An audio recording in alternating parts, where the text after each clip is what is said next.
Assalamualaikum warahmatullahi wabarakatuh. Perkenalkan, nama saya Widya Astuti. Saya mahasiswi STEM di Bandung dari Prodi Akuntansi. Di kesempatan kali ini, saya akan membahas salah satu materi dari Sistem Informasi Akuntansi 2, yaitu Sistem Penggajian dan Pengupahan.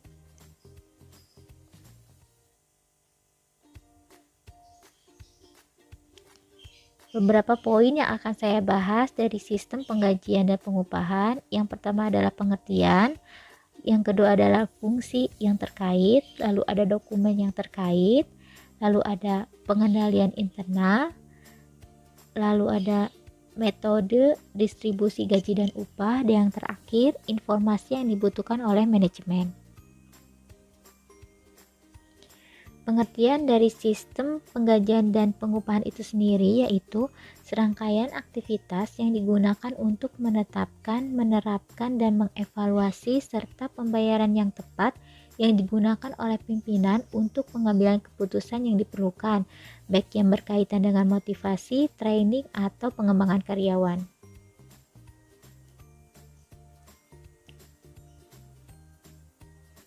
Terdapat 5 fungsi yang terkait. Yang pertama, fungsi kepegawaian, fungsi pencatat waktu, fungsi pembuat daftar gaji dan upah, fungsi kas, dan yang terakhir fungsi akuntansi.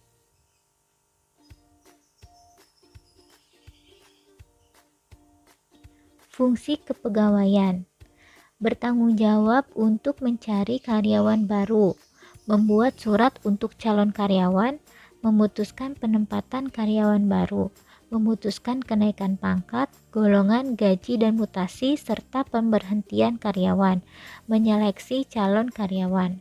Yang kedua, fungsi pencatat waktu, bertanggung jawab untuk menyelenggarakan catatan waktu hadir bagi semua karyawan perusahaan. Yang ketiga, fungsi pembuat daftar gaji dan upah, bertanggung jawab untuk membuat daftar gaji dan upah yang berisi penghasilan bruto yang menjadi hak dan potongan yang menjadi beban setiap karyawan selama jangka waktu pembayaran gaji. Yang keempat ada fungsi kas, bertanggung jawab untuk mengisi cek guna pembayaran gaji dan upah serta menguangkan cek tersebut ke bank untuk selanjutnya dibagikan kepada karyawan yang berhak. Yang kelima, fungsi akuntansi, bertanggung jawab untuk mencatat kewajiban yang timbul dalam hubungannya dengan pembayaran gaji karyawan. Lalu ada dokumen yang terkait. Yang pertama adalah dokumen perubahan gaji dan upah, kartu jam hadir, dokumen daftar gaji dan upah, kartu jam kerja, rekap daftar gaji dan rekap daftar upah, surat pernyataan gaji dan upah, bukti kas keluar, dan catatan akuntansi. Dokumen perubahan gaji dan upah berupa surat-surat keputusan yang bersangkutan dengan karyawan.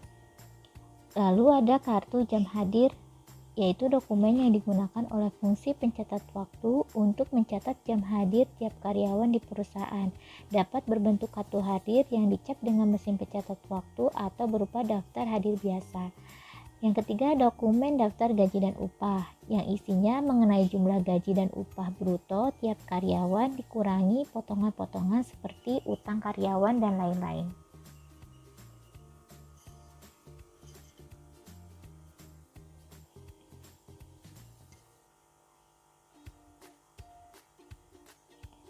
Lalu yang keempat ada kartu jam kerja, dokumen yang digunakan untuk mencatat waktu yang dikonsumsi tenaga kerja langsung pada perusahaan berdasarkan produk pesanan. Yang kelima, rekap daftar gaji dan rekap daftar upah, ringkasan gaji dan upah per departemen yang dibuat berdasarkan daftar gaji dan upah. Dalam perusahaan yang produksinya berdasarkan pesanan, rekap daftar upah dibuat untuk membebankan upah langsung. Yang keenam, surat pernyataan gaji dan upah dibuat sebagai catatan bagi tiap karyawan mengenai rincian gaji dan upah yang diterima serta berbagai potongan yang menjadi beban bagi tiap karyawan.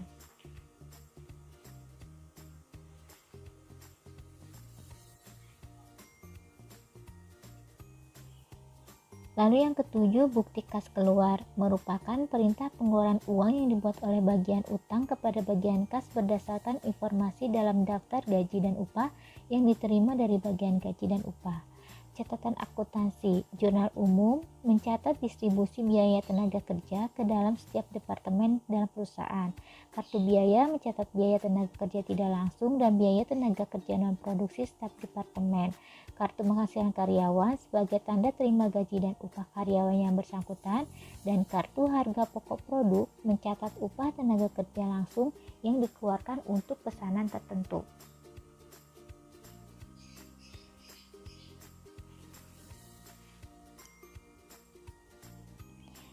Pengendalian internal. Yang pertama, pengendalian organisasi. Fungsi pembuatan daftar gaji dan upah harus terpisah dari fungsi kas. Fungsi pencatatan waktu harus terpisah dari fungsi kas.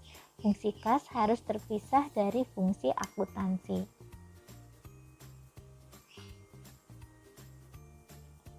Yang kedua, pengendalian sistem otorisasi dan prosedur pencatatan. Setiap orang yang namanya tercantum dalam daftar gaji dan upah harus memiliki surat keputusan pengangkatan sebagai karyawan perusahaan yang ditandatangani oleh direktur utama. Setiap perubahan gaji dan upah karena perubahan pangkat, perubahan tarif gaji dan upah, tambahan keluarga harus didasarkan pada surat keputusan direktur keuangan. Daftar gaji dan upah harus diotorisasi oleh fungsi pembuat daftar gaji dan upah.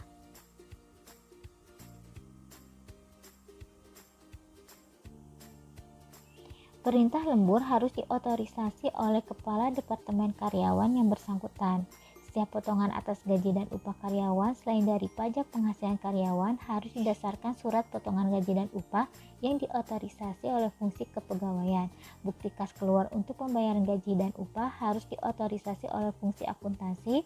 Perubahan dalam catatan penghasilan karyawan direkonsiliasi dengan daftar gaji dan upah karyawan. Tarif upah yang dicantumkan dalam kartu jam kerja diverifikasi ketelitiannya oleh fungsi akuntansi.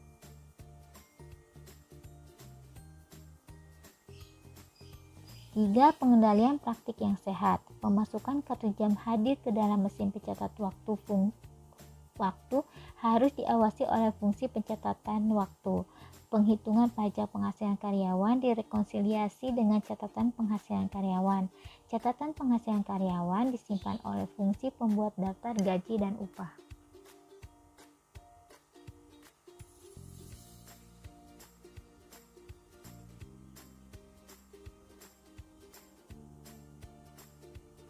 Metode distribusi gaji dan upah.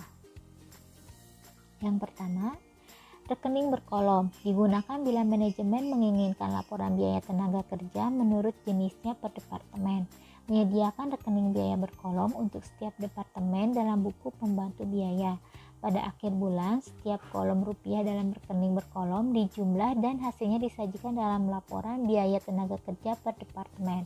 Sumber informasi untuk posting ke dalam rekening berkolom adalah rekap daftar gaji dan upah atau jurnal umum.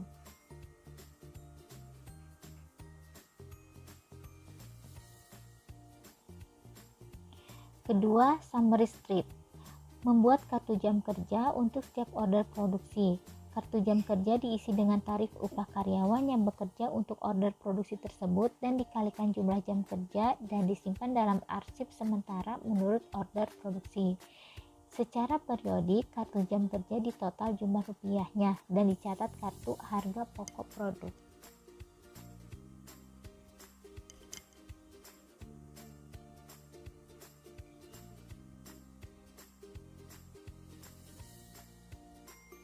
Tiga, distribusi dengan komputer, memberi kode transaksi yang terjadi sesuai dengan klasifikasi yang diinginkan. Jika transaksi sudah diberi kode dengan benar, proses seleksi akan dilakukan komputer melalui program.